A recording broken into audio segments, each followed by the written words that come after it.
வழக்கமாக திமுக ஆட்சி வரும்போதெல்லாம் ஆவினை காலி பண்ணுவாங்க. திரும்ப மீண்டும் அம்மா ஆட்சி வரும்போது ஆவினுக்கு புத்துயிர் கொடுப்பாங்க. இது காலகாலமாக கலைஞர் ஆட்சியில் இது நடந்துட்டு தான் இருந்துக்குது. இப்போ தளபதி ஆட்சியிலையும் அது தொடர்ந்தது. தெரிஞ்சு இந்த 3 ரூபா தெரியாமல் ஏத்தாம விட்டது ஒரு 3 ரூபா, மொத்தம் 6 ரூபா ஆவின் தலையில் நஷ்டம் இடி விழுந்தது. இவங்க பண்ண தப்புக்கு இப்போ பஸ்ஸு கட்டணும்னா பஸ்ஸுக்கு திருப்பி பணம் வரும், இபியில் மானியம்னா கவர்மெண்ட்லேருந்து பணம் வரும். ஆனால் ஆவினுக்கு பணம் வந்து சேரல. இது நிர்வாக குளறுபடி, ஆபீசர்ஸோட குளறுபடி. அவங்களுடைய புதிய அமைச்சர்கள் இருக்காங்க, விஜயலட்சுமி அம்மாவா இருக்கட்டும், மாண்பு முதலமைச்சராக இருக்கட்டும், அவங்களுடைய அறியாமை திரும்ப இவங்களால கவுண்டர் பண்ணி அதிகாரிகிட்ட ஏன் இப்படி பண்றீங்க, இதுல என்ன அவங்க 6 ரூபாய் கேட்கறாங்க ஆவின்ல, நம்ம 3 ரூபா கொடுத்தா மிச்சம் 3 ரூபா அவங்க எப்படி இதை சரி பண்ணுவாங்க? பால் டிமாண்டா இருக்கும்போது அதாவது லீன் சீசன் ஃப்ளஷ் சொல்லுவோம், லீனுக்கு ஒரு ரேட்டு ஃப்ளஷுக்கு ஒரு ரேட்டு கொடுக்குறோம். அப்போ பால் வேணான்னும் போது வடிகால் மாதிரி நம்ம கிட்ட இருந்து அந்த பாலெல்லாம் தனியாருக்கு போற பாலெல்லாம் நம்ம கிட்ட ஊற்றி ஆவின் லாக் பண்ணுவாங்க.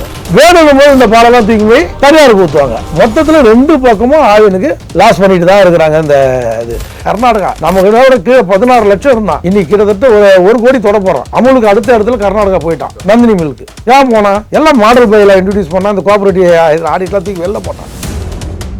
அதே மாதிரி நம்ம ஃபுல் கிரீம் மில்க்கு ஆவியில் ஆரஞ்சு பால்னு கொடுக்குறோம். அதெல்லாம் கமர்ஷியல் மொத்தமும் டீ கடை ஹோட்டலுக்குலாம் போகிறோம். இவங்க ரெண்டுத்தையும் பிரிக்கணும். எது இப்போ டொமஸ்டிக்கு தனியாகவும் கமர்ஷியலுக்கு தனியாக டீ கடை ஹோட்டலுக்கு அவன் நீங்கள் கம்மியான ரேட்டுக்கு விற்கிறது இல்லை, அவனுக்கு ஏற்றுங்க. ஆவினை நெசுக்கிட்டாங்க. இன்னும் நீங்கள் 1 வருஷம் பொறுத்து பார்த்தீங்கன்னா ஆவின் இருக்காது. இந்த நிலைமை நீடிச்சுன்னா இன்னும் 1 வருஷத்தில் ஆவின் இழுத்து போடுற தாப்பால் போடுற நிலைமை வந்துடும்.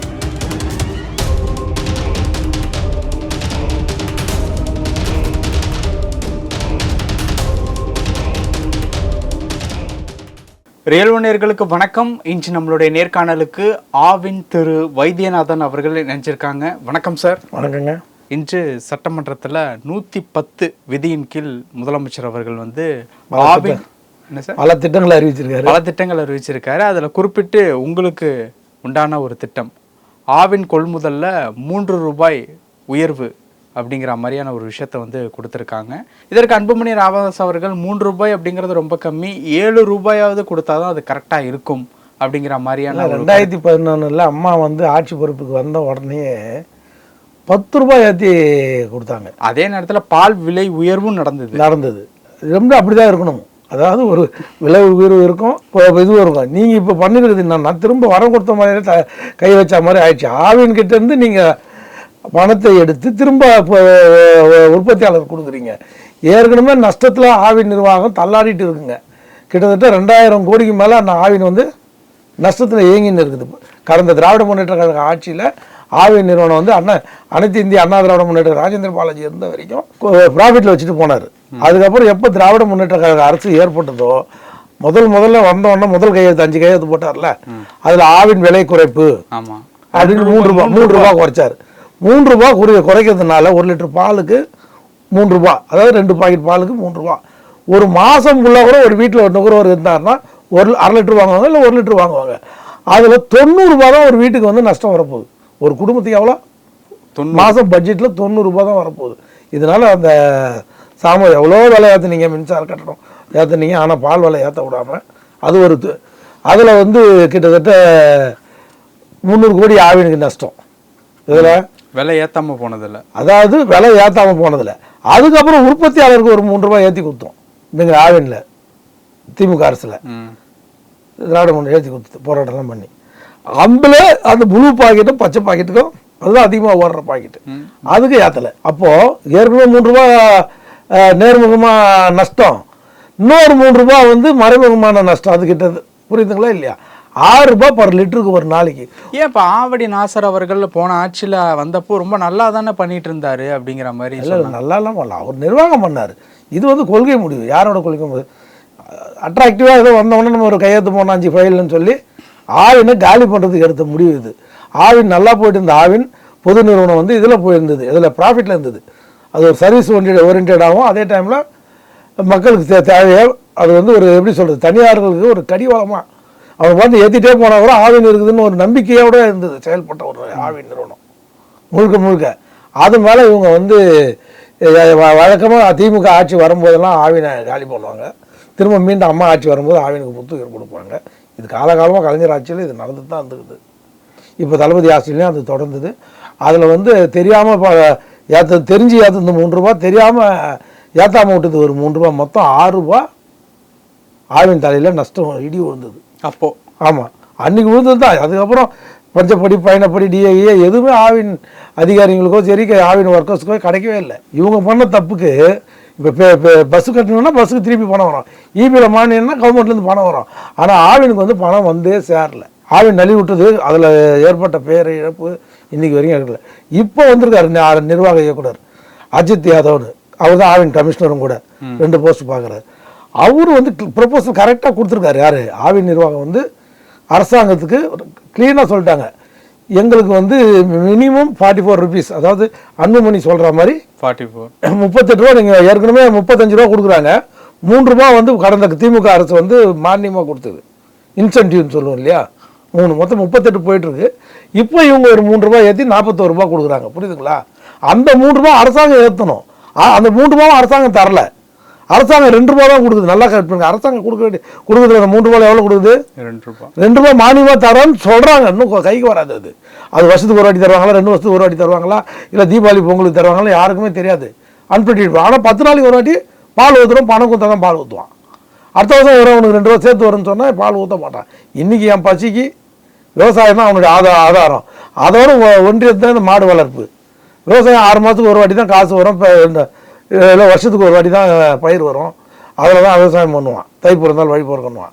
ஆனால் மாடு அப்படி கிடையாது.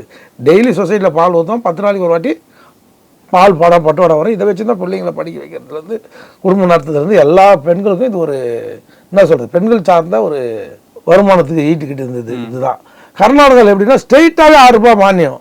எப்படி ஸ்ட்ரெயிட்டாக என்ன பண்ணுவான், 6 ரூபா விவசாயி நீ 1 லிட்டர் பால் அரசாங்கத்துக்கு ஊற்றணும்னா, சொசைட்டிக்கு ஊற்றினாவே டைரெக்டாக மானியமாக 6 ரூபா கொடுத்துருவான். இங்கே அப்படி கிடையாது.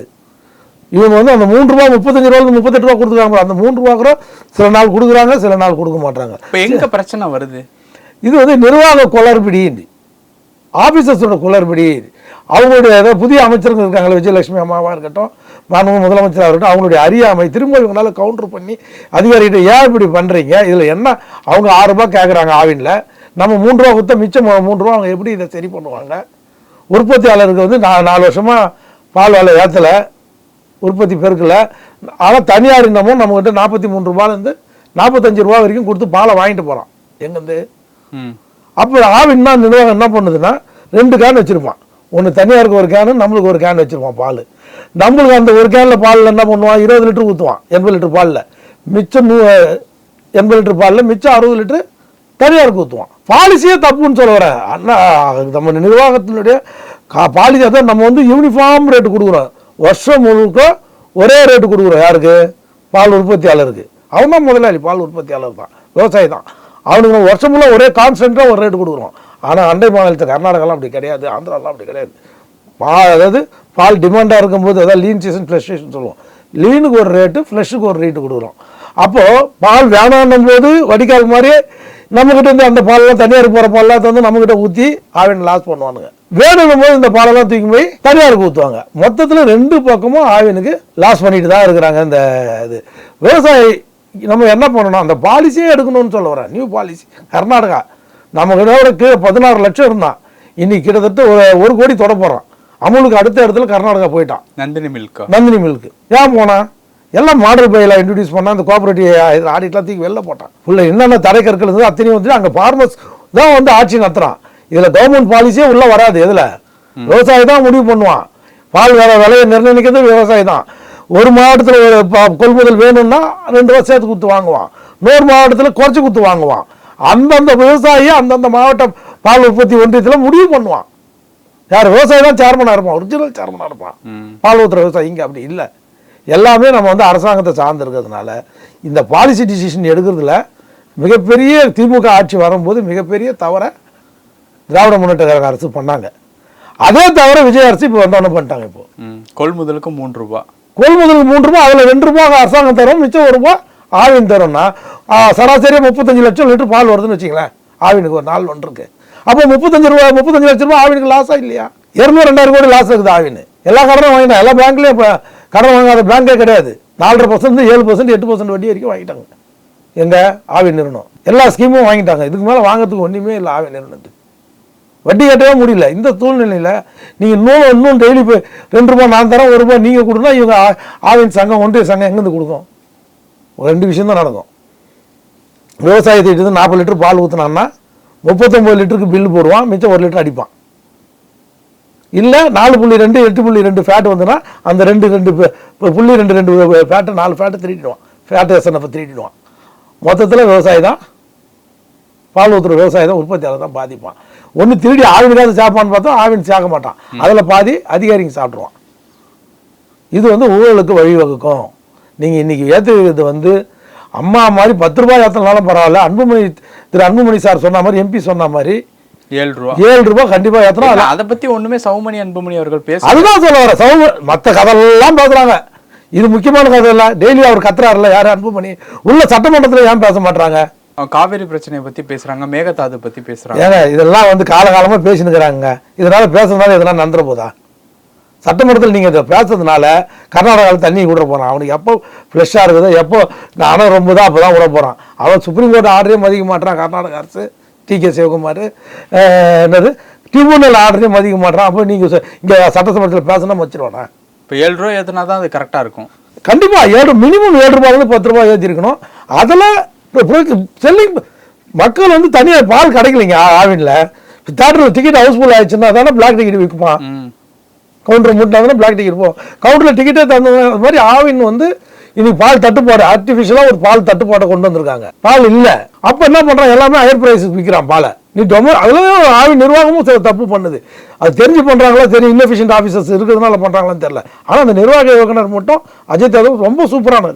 40 வருஷத்தில் நாங்கள் இது மாதிரி ஒரு ஐஏஎஸ் ஆஃபீஸரை ஆவின் நிர்வாகத்துக்கு பார்த்ததே இல்லை. அந்த ஆபீசரை மாத்தணும், ஒத்த காலம் நிக்குது. நேர்மையான ஒரு அதிகாரியை மாத்தணும். அந்த அம்மா விஜயலட்சுமி அம்மா 3 மாசம் கூட ஆகல, அந்த அம்மா இந்த அவரை மாத்தணும். இப்பதான் ஆவினுக்கு ஒரு நேர்மையான அதிகாரி ரொம்ப நாளுக்கு அப்புறம் கிடைச்சிருக்காப்புல. அது சுதந்திர இந்தியாவுக்கு அப்புறம் இப்பதான் கிடைச்சிருக்காரு. அவர் ஒரு 5 வருஷம் அவரை மாத்தாம இருந்தீங்கன்னா ஆவினை நிமித்துவார். அவர் என்ன சொன்னாரு, 44 ரூபாய் கொடுங்க, 6 ரூபாய் செல்லிங் பிரைஸ் ஏத்துங்க, 1 ரூபாய் எங்களுக்கு கொடுங்க நிர்வாகத்துக்கு, ஏன்னா எங்களுக்கு ஆல்ரெடி லாஸ் இருக்குது, அந்த 1 ரூபாய் எங்களுக்கு கொடுங்கன்னா இந்த தாவேக அரசு 1 ரூபாய் ஏற்கனவே 10 நிர்வாக செலவு தாசி ஆச்சு. இந்த பெட்ரோல் டீசல் வேலை இதெல்லாம் கொடுக்க இவங்க 1 ரூபாய் திரும்ப ரிவர்ஸ்ல எடுக்குது. இப்போ பிரச்சனை அந்த 3 ரூபாயில 2 ரூபாய் அரசாங்கம் கொடுத்துருது, அந்த 1 ரூபாயை ஆவி நிறுவனமே கொடுக்கணுங்கிறதுல தான் பிரச்சனை. அந்த 1 ரூபாய் தான் பிரச்சனை. அந்த 1 ரூபாய் அட்லீஸ்ட் எதுவுமே பண்ணலனா கூட அந்த 3 ரூபாயும் அரசாங்கம் கொடுக்கணுன்றதா எங்களுடைய தாழ்மையான வேண்டுகோள். 2 ரூபாயோட சேர்த்து 1 ரூபாய் போட்டு கொடுத்தாலுமே பிரச்சனை தீந்துடும். அட்லீஸ்ட் என்ன சொல்றாங்க, திருப்தி ஆகாது, இதனால பால் உற்பத்தி பெருகாது. அட்லீஸ்ட் ஆவினாவது காப்பாற்றப்படும் சொல்ல வரேன் நான். புரியுதுங்களா? நீங்க 3 ரூபாய் ஏத்துறீங்க, அது உங்க கொள்கை முடிவு, உங்களுடைய ஆட்சிக்கு நல்ல பேர் வரணும்னு செய்றீங்க, செய்துட்டு போங்க. அதே ஆவின் தள்ள கை வைக்கிறீங்க. ஏற்கனவே நசுங்கி அதனால பஞ்சப்படி பயணப்படி கூட ஒர்க்கர்ஸ் கொடுக்க முடியாம இருக்கிற நேரத்தில் நீங்க அதில் போய் மேலும் கை வச்சு அழுத்துறீங்க. அப்போ இந்த அரசை இயக்கிறது ஆட்சியாளர்கள் இல்லை, அதிகாரிகள் என்ன சொல்லி கொடுக்குறாங்களோ அந்த கிளிப்பிள்ளை மாதிரி ஒன்டன்ல மாண்பு முதலமைச்சர் அவர்கள் இன்னைக்கு வாசிச்சாரு. இது உற்பத்தியாளரும் சந்தோஷமான இல்ல, ஆவின் நிர்வாகமும் திருப்தி ஆகல, மக்களுக்கும் பால் உற்பத்தி சேராது, வீடு சேரும். இதே டிமாண்ட் இருக்கும். 44 ரூபாய் தனியார் கொடுக்குறாங்கன்னா நம்ம ஒன்று நிர்வாகம், எங்களுடைய வேண்டுகோள் என்ன தெரியுமா, ஒன்று நீங்க சர்வீஸ் மோட்டிவா நடத்துங்க, இல்லையா பிஸ்னஸ் ஆகாது நடத்துங்க. இதுல ஒரு கால், அதுல ஒரு கால், சேத்துல ஒரு கால், ஆத்துல ஒரு கால் சொல்ற மாதிரி சர்வீஸாகவும் நடத்த மாட்டாங்க ஆவி நிர்வாகம், இதுவாகவும் நடத்த மாட்டாங்க, எது பிசினஸாகவும் நடத்த மாட்டீங்க. ப்ராஃபிட்டபுளாக நடத்தணும்னா ப்ராஃபிட்டபுளாக நடத்து. தனியார் மாதிரி தனியார் ஈக்குவலாக போட்டி போடு. நந்தினி அப்படி தானே பண்றாங்க. நந்தினியா வளருவ, நந்தினியில தனியார்கள் அங்கே இல்லையோ கர்நாடகாவில். அமுல் இருக்குல்ல, அமுல் கூட பெரிய லெவலில் அங்கே நந்தினி அங்கே அசைச்சு கூட பார்க்க முடியாது. இங்கதான் அமுல் இருக்கு. எங்க தமிழ்நாட்டில் அமுல் வந்துச்சு, நந்தினி வந்துச்சு, ஆரோக்கிய அட்சன்லாம் ஆவினோட அதிகமாக போயிட்டான். புரியுதுங்களா? ஆவினோட பர்சன்டேஜ் 23% தான் டோட்டல்ஸ் இதில் ப்ரொக்யூர்மெண்ட்ல. நீங்க இப்போ இதனால என்ன ஆகுதுன்னா, ஒரு இதை எப்படி கட்டுப்படுத்தணும், எம்ஆர்பி. இப்போ நம்ம பஸ்ஸுக்கு தனியார் பஸ் இருக்கு, தனியார் பஸ்ஸுக்கு நம்ம இது வைக்கிற மாதிரி டிக்கெட் வேலை நம்ம தான் நம்ம முடிவு பண்றோமா இல்லையா? இவ்வளோதான் இந்த கட்டணம் வைக்கணும், இதுக்கு மேலே நீ பேசஞ்சருக்கு வாங்கக்கூடாது அப்படின்னு நம்ம ஒன்று நம்ம முடிவு பண்ணுறோம்.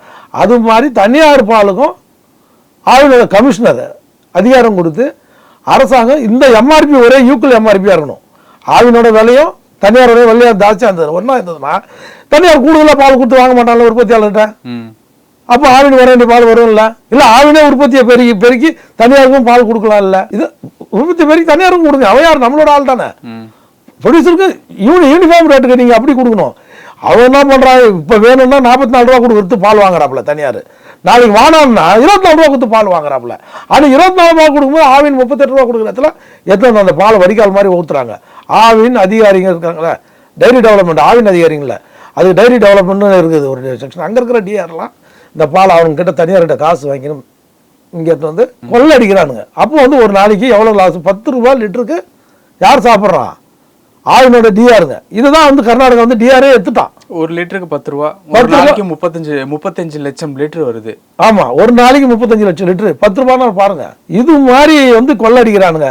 எது ஆணையர் அங்கே என்ன பண்ணான், இதை பார்த்தா அது நந்தினியில் சுத்தமாக டிஆர் ஆஃபீஸை க்ளோஸ் பண்ணுறான். ஒரே ஒரு ரிஜிஸ்ட்ரேஷன், சொசைட்டி ரிஜிஸ்ட்ரேஷன், ஒரே ஒரு ஹெட் குவார்ட்டர் டிஆர் பண்ணுறேன், வேடா சிஎஸ்ஆர் டிஆர் எல்லாத்தையும் வாஷ் அவுட் பண்ணிட்டான். எங்க நந்தினியில், அமுல் எல்லாம் கிடையாது, கர்நாடகா அமுல் ஆனந்த் எங்கேயுமே கிடையாது இந்த டிஆர் ஆஃபீஸை. இப்படி ஒரு ஆஃபீஸை நடத்தி இந்த நிர்வாகத்தை வந்து அவங்களுக்கு ஒரு ஜீப்பு, வண்டி, ஆஃபீஸு செலவு, சில நிர்வாக செலவை குறைக்கணும்னு சொல்லிட்டு நிர்வாக செலவை ஒரு பக்கம் ஆவி நிர்வாகமும் சரி, பால் வள ஆணையர் நிர்வாகமும் ஏற்றிட்டே இருக்குது. இன்னொரு பக்கம் மார்க்கெட்டிங்னு இங்கே இருக்குது ஆவினில். அங்கே பால் தான் விற்கலையே, பால் தான் பத்தலையே நம்மளுக்கு. கிட்டத்தட்ட அறிவிக்கப்படாத 30% ஷார்ட் சப்ளை ஆகுது. எவ்வளோ? 30%. மக்களுக்கு தட்டுப்பாடு நம்ம பூர்த்தி பண்ண முடியல. ஏற்கனவே நம்ம 15.5 லட்சம் லிட்டர் பால் கொடுத்துருந்தோம். இப்போ 14.3 லட்சம் லிட்டர் தான் நம்மளால் மக்களுக்கு கொடுக்க முடியுது. 14 மேலே நம்மளால் கொடுக்க முடியல. கிட்டத்தட்ட 1 லட்சம் 1.5 லட்சம் லிட்டர் ஷார்ட் சப்ளை ஆகுது. ஷார்ட் சப்ளை ஆகும்போது என்ன ஆகுதுன்னா ஹையர் பிரைசஸ் தானாக வந்துடும், டிமாண்டு.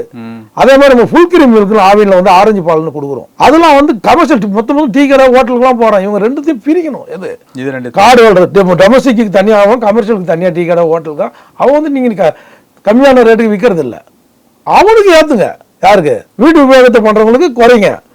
தனியார் ஹை ஃபேட் மில்க் கொடுக்கணும். நம்மளுக்கு பாலே இல்லாத நேரத்தில் எதுக்கு ஹை ஃபேட் மில்க் கொடுக்கணும்? 6% பாலை நிறுத்துங்கன்றேன் நான். அதுனா வந்து நம்மளுக்கு 3.5-4% பால் தான் கிடைக்கும். நம்ம ஹை ஃபேட் பால் வேணும்னா 6% வேணும்னா இதில் இருக்கிற கிரீம் எடுத்து, இதில் இருக்கிற வெண்ணெய் எடுத்து அதில் போட்டு தயாரிக்கணும். அப்போது 1 லிட்டர் 2 லிட்டர் பால் இருந்தால் தான் நம்மளுக்கு 1 லிட்டர் பால் ஆகும். அந்த பால் ஏன் விற்கிறேன், அது ஏன் குறைச்ச விலைக்கு விற்கிறேன்னு கேட்குறேன் நான். அந்த பால் தனியார்லாம் 80 ரூபாய்க்கு விற்கிறான், நம்ம 60 ரூபா விற்கிறோம். 20 ரூபா டிஃப்ரென்ஸ். எவ்வளோ? ஆரோக்கியம் அட்சன் டோட்டலெல்லாம் எவ்வளோக்கு விற்கிறான்?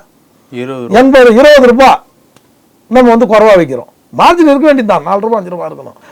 அவனுக்கு சீலிங்கே கிடையாதுங்க. அந்த எம்ஆர்பியில் சீலிங் கொண்டு வராமல் அரசாங்கம் அதை தடுக்க முடியாது. நீங்கள் 3 ரூபா இல்லை 30 ரூபா விலையேற்றி கொடுத்தாலும் அவங்க 40 ரூபா விலையேற்றி பாலை வாங்கிட்டு போயிடுவாங்க. ஏன்னா அவனுடைய செல்லிங் ரேட் நம்மளுடைய செல்லிங் ரேட்டுக்கும் 30 ரூபா 20 ரூபாயிலேருந்து 30 ரூபா வித்தியாசம் இருக்குது செல்லிங் ப்ரைஸ்லேயே. பால் கடைகளோட மக்கள் என்ன பண்ணுறான், சரி ஏதோ ஒரு பால் 10 ரூபாய்க்கு தாசியாக கொடுத்தா வாங்குறதுக்கு தயாராகிறான். புரியுதுங்களா? அந்த பாலை வாங்கிட்டு போகிறான். மிடில் கிளாஸ் ஃபேமிலியே வாங்க ஆரம்பிச்சிட்டான். ஆவின் பால் கிடைக்க மாட்டேது. அதில் ஆவின் ஒன்று, கவு மில்க் ஒன்று, கிரீன் பால் ஒன்று, வயலட் ஒன்று, பர்பிள் ஒன்று விற்று இந்த எல்எஸ்எஸ் பஸ் இருக்குல்ல, எல்எஸ்எஸ் டீலக்ஸ், இதெல்லாம் ஏன் நேரடியாக சொல்லுங்கள், இந்த பால் வேணும், பச்சை பால் வேணுமா, உங்களுக்கு 6 ரூபா லாஸ் ஆகுதா, 6 ரூபா ஏற்றி கொடுங்க, நாங்கள் தரோன்னு சொல்லுங்கள். அந்த பச்சை பால் கிரீன் பால் இல்லைங்களேன், 4.5 ஃபேட்டு பால் ஏன் வேணான்றீங்க? வாங்க திறன் இருக்கிற மக்கள் வாங்கிட்டு போட்டோம். இங்கே வந்து 6 ரூபா தான் கொடுக்க போகிறோம். ஆனால் அதே பால் தனியார்கிட்ட கொடுக்கும்போது 30 ரூபா கூட கொடுத்து வாங்க போகிறோம். இது எதையுமே மக்களுக்கு இவங்க சிந்திக்க விடாமல் ஆவின் அதிகாரிகள் ஏதாவது ஒரு ப்ரொபோசல் கொடுத்தா அந்த ப்ரொபோசலையும் இந்த ஃபைனான்ஸ் செக்ரட்டரிங்க, ஃபைனான்ஸு, இங்கே இருக்கிற செக்ரட்டரியில் இருக்கிற ஆஃபீஸர்ஸ் எல்லாம் அந்த மந்திரிக்கே தெரியாதுங்க. எது அந்த துறை மந்திரிக்கே தெரியாது. அந்த மாதிரி ஒன்லி நன்றி தான் சொல்லுது. அவங்க என்ன ப்ரொபோசல் கொடுத்தாங்க. இன்னும் சொல்ல போனால் ஆவின் நிர்வாகத்தில் மட்டும் இவங்க மட்டும் இல்லை, யார் அஜய் யாதவ் மட்டும் இல்லை, இது மாதிரி ஒரு செட்டப் கிடைக்கவே கிடைக்காது. செக்ரட்டரி அனிமல் ஹஸ்பண்ட்ரிங்னால கால்நடைத்துறை செயலாளர் அனுஜாஜ் மேடம், அதுவும் அனுஜாஜ் மேடம் அவங்க டாப் மோஸ்ட், அவங்க ஸ்ட்ரைட் ஃபார்வேர்டு. இவங்களாம் வந்து ஒரு ப்ரொபோசல் கொடுக்குறாங்க. அரசு செயலாளர் வந்து ஆவின் நிர்வாகம் கொடுக்குது, அரசு செயலாளர் கொடுக்குறாங்க. இது எல்லாமே ஃபைனான்ஸில் வந்து டைலூட் ஆகி உங்கள் அரசியல் நோக்கத்துக்கோசம் ஆவினை நெசுக்கிட்டாங்க. இது இன்னும் நீங்கள் 1 வருஷம் பொறுத்து பார்த்தீங்கன்னா ஆவின் இருக்காது. இந்த நிலைமை நீடிச்சுன்னா இன்னும் 1 வருஷத்தில் ஆவின் இழுத்து போடுற தாப்பால் போடுற நிலைமை வந்துடும். உற்பத்தியே இல்லை, கூடுதல் செலவினம் வேறு. இந்த 3 ரூபா கொடுத்தனால பால் பெருச்சுன்னா ஒரு வேலை ஓவர் ஹெட்ஸ் கம்மியாகும், குவான்டிட்டி அப்படியே டபுள் ஆச்சுன்னு வச்சுக்கலாம். 30 லட்சம் வரத்தில் 60 லட்சம் வந்ததுன்னு வச்சுங்களேன், செலவினங்களை குறையும். அதே ஸ்டாஃபு, அதே மிஷினரி, ஆனால் நம்மளுக்கு செலவு. இது யாராவது பாலம் யாராவது நீங்கள் ஏற்றி கொடுத்தது ஏற்கனவே அவன் 44 ரூபா கொடுத்துருக்குறான் தனியார். நீங்கள் 41 தான் கொடுக்க போகிறீங்க. அந்த 41லையும் 1 ரூபா ஆவின் தராது இப்போதைக்கு, இருந்தாலும் தருவான். அதனால் அந்த இப்போ 10 நாளைக்கு ஒரு வாட்டி பட்டோடா இருக்குல்ல, பால் பட்டோடா, அது டீல் தள்ளி 10 நாளைக்கு ஒரு வாட்டி 20 நாளைக்கு ஒரு வாட்டி ஆகும். 20 நாளைக்கு கொடுக்க வேண்டிய பால் 30 நாள் தள்ளி போகும். தள்ளி போகும்போது என்ன ஆகுன்னா தண்டந்தார அவன் அட்வான்ஸ் கொடுத்து பால் வாங்கி போகிறான் தனியார் நிறுவனம் பால் வேணும் போது. நீங்கள் வந்து தள்ளி தள்ளி 1 மாதம் பேமெண்ட் 2 மாதம், இப்பயே பேக்லாக் 2 மாதம் 3 மாதம் நிற்கிது. இதுதான் ஆவினோட நிலைமை. உண்மையிலேயே ஆவின் அதிகாரிகளாகட்டும், ஆவின் ஒர்க்கர்ஸ் ஆகட்டும், அவங்களுக்கு வந்து டிஏடிஏவே கொடுக்கல. பல வருஷம் ஆச்சு கொடுத்து. திமுக ஆட்சியில் வந்ததுலேருந்து கொடுக்கல. அப்படியே கொடுத்தாலும் சொற்ப தொகை கொடுத்துருக்காங்க. நியாயமாக கொடுக்க வேண்டியதை கொடுக்கல. ஏன்னா ஆவின் லாஸில் இருக்குது. கெயினில் இருந்தால் மட்டும் அவங்களுக்கு அல்லியாக கொடுக்க போகிறீங்க. அவங்களுக்கு கொடுக்க வேண்டிய நிதி சுமை இருந்தால் கூட அவங்களுக்கு கொடுக்க வேண்டிய ஒர்க்கர்ஸ் கொடுத்தா தான் அவங்க திருப்தியாக வேலை செய்வாங்க. அதே மாதிரி ரிட்டையர்ட் ஆனாங்கன்னா ரிட்டையர்ட் ஆனதுக்கு போது ரீப்ளேஸ்மெண்ட்டே கிடையாது. இப்போ வரைக்கும் ரீப்ளேஸ்மெண்ட் எம்ப்ளாய்மெண்ட்டே கிடையாது. தளபதி ஸ்டாலின் வந்து ஒரு அறிவிப்பு கொடுத்தாரு, என்னன்னா எல்லாம் டிஎன்பிசியில் தான் இருக்கணும்னா. அந்த டிஎன்பிசியில் மெம்பரே போடல கட்சி வரைக்கும். திமுக ஆட்சியில் போட்டு அது கட்சி வரைக்கும் எடுத்த மாதிரியே தெரியல. அது பாட்டு ஒழுங்கு தேவையான எம்ப்ளாயி அவங்க எடுப்பாங்க. இது கூட்டுறவு நிறுவனம், இதுக்கும் டிஎன்பிசிக்கும் என்ன சம்மந்தம் இருக்குது? தேவையான கூட்டுறவு படிப்பு படித்தவங்களும் எடுப்பாங்க, லேபு எம்எஸ்சி கெமிஸ்ட்ரி எடுப்பாங்க. எப்படி தான் ஓடிட்டு இருந்தது அந்த நிறுவனம். இதில் அரசியல் உள்ளே பூந்து எல்லாம், அதாவது என்ன சொல்கிறது, எக்ஸ்பீரியன்ஸ் இல்லாததுனால இது தலைகீழ நிர்வாகம் போயிடுச்சு. இனிமேல் இது மீட்டு எடுக்கணும்னா ஜெயலலிதா அம்மா மாதிரி ஒரு ஆள் முதலமைச்சராக இருந்தால் மட்டுமே முடியுமே தவிர தளபதி விஜயால் இதை மீட்டு எடுப்பார்ன்றதுக்கு நம்பிக்கை. இந்த 3 ரூபாயில் 2 ரூபா அரசு கொடுக்கும், 100 ரூபா ஒன்றிய இது இவங்க ஒன்றியமே தரும், பால் பண்ணையே தரும், ஆவி நிர்வாகமே தரும்னு சொன்னால் அது வந்து அவங்க உள்ளுக்குள்ளே ஆவினோட நிலைமையே தெரியலன்னு தான் அர்த்தம்.